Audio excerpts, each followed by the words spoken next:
Wow! Grabe!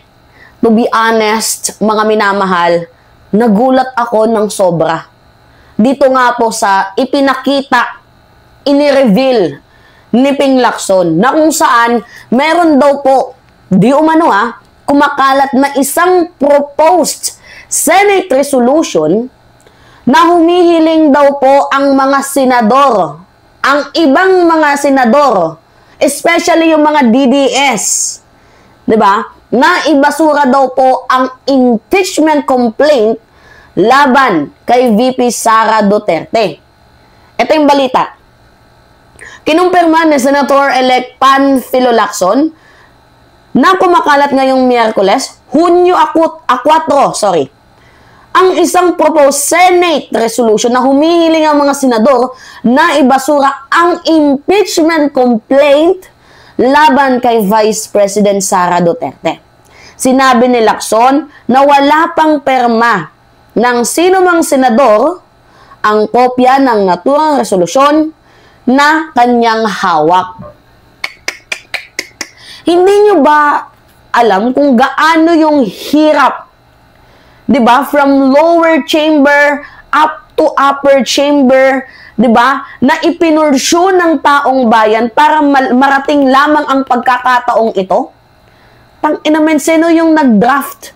Sino yung gumawa? Gusto ko lang malaman. Sino ang pasimuno ng draft resolution na to? Dapat ma-identified yan eh. Diba okay lang kung galing sa kampo ng mga DDS? Paano kung galing mismo sa ating Senate President na si Chis Escudero itong draft na ito? Di ba mga minamahal? Pero kung galing yan sa mga DDS, ituloy natin yung impeachment. Pero kung galing mismo yan sa hindi naman DDS, di ba? Galing kay Chis, there must be something wrong. Talagang balak na talaga nilang patayin, mga minamahal, ang impeachment laban kay Sara Duterte. Ano, nabayaran ba? Magkano ang bawat isa sa inyo? 24 kayo na mga senador, hawak ninyo yung kinabukasan ng mamamayang Pilipino. Parang ganito yung nangyayari eh. Senate versus Filipino people.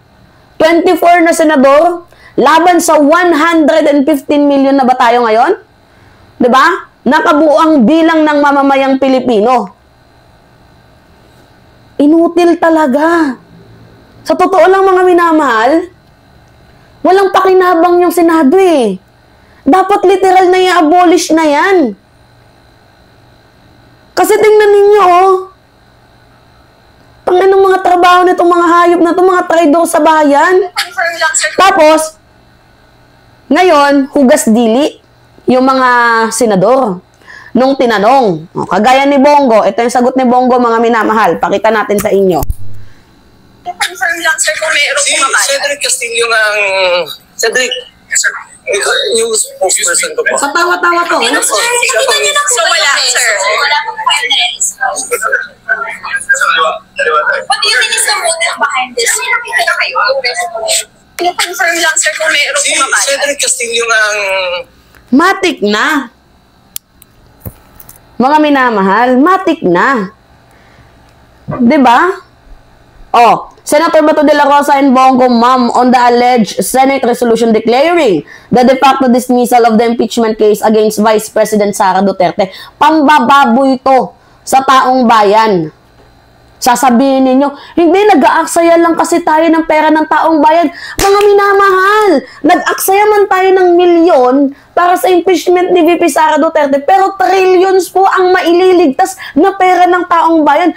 Hoping sana na nagigets ninyo yun. Hindi ba kayo natatakot dito? Meron akong papakita sa inyo, mga minamahal.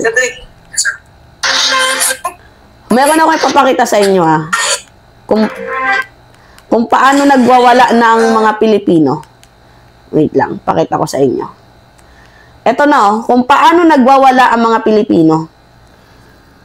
Nagwawala na sila, mga minamahal. Tingnan nyo, nagwawala na sila. Pakita natin sa inyo. Tingnan nyo, Diba? Oh. Diba? Nakikita ninyo? Nagwawala na sila, nagsisimula na silang mag-rally. Baka gusto nyo umabot sa people power yan. Diba? Baka gusto nyo umabot sa people power yan. O, ano nakalagay dito? Respect the Constitution. See? O, impeach na, convict Sara, remove her from the office. Hoping sana na nakikita ninyo yung effort ng mamamayang Pilipino. Diba? Hoping sana. Kinakalampag na kayo ng taong bayan. Taong bayan yung nagkakalampag sa inyo dahil pinapasweldohan namin kayo. Mga taxpayer kami. Hindi nyo ba nagigets yan? Ano gusto nyo? Umabot tayo dito sa bloodbath talaga na sinasabi ni ni Sara Duterte? Yung totoong bloodbath? Gigil na yung mga Pilipino, oh. May papakita ko sa inyo. Gigil na sila.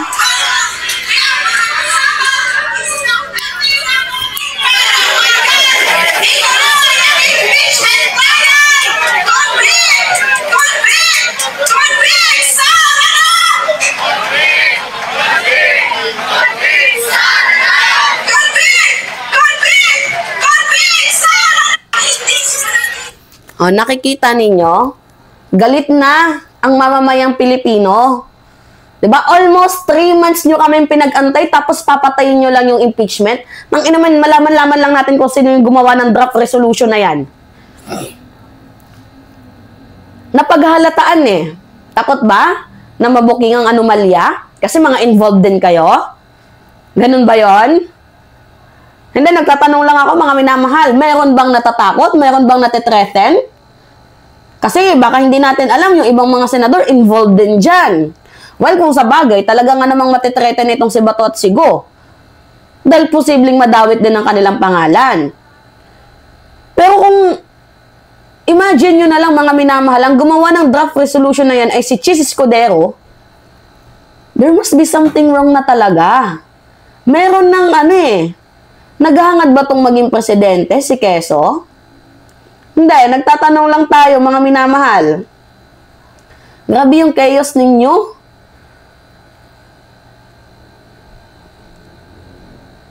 Paano na lang yung katiwalian na nangyayari sa ating gobyerno? Paano na lang yung mga Pilipino? Diba?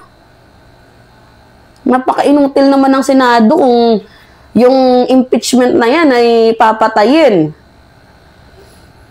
Grabe yung pambabaluktot ninyo sa batas. Grabe. Takot lang ata kayo eh. Diba? Baka merong ma-reveal sa inyo. Kung yan man po mga minamahal ay maipasa, para sa akin, grave abuse of the power. Yang nangyayari.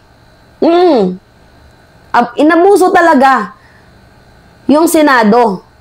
Yung kapangyarihan ng Senado. Kasi imagine nyo kapag naibigay dapat yung impeachment, shall proceed agad. Kasi constitutional duty yan ng Senado. And continuing body din ng Senado kung nirereklamo ninyo yung 19th to 20th Congress transition. Diba? Continuing body po yung trabaho ninyo. Kasi hindi naman po yan legislative work. Nagigets ninyo? Hindi legislative work yung impeachment. Constitutional duties ninyo yan.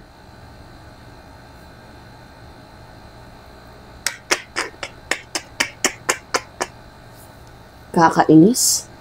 Nakakapikon to mga minamahal. Kating-kate? Ha? Or takot lang na mayroong ma-reveal? Nakakawalang gana yung Senado sa totoo lang mga minamahal. Nakakawalang gana. Bukod pa doon, walang modo. Kung sino man yung pasimuno nito. Grabe. Hindi nyo man lang na-realize yung corrupt na sistema sa bansang Pilipinas. Masyadong mga self-serving kayo. Mga personal na interest lang ninyo inuuna ninyo. Mga ambisyosa. mapag-ambisyon. Pati yung ating konstitusyon, binababoy ninyo. Wala man lang kayong integridad sa sarili ninyo, sa mga balat ninyo.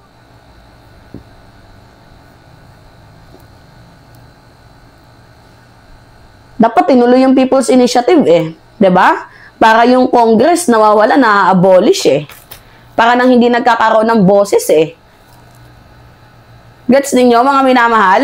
Pag-isahin na lang yung lower tapos upper.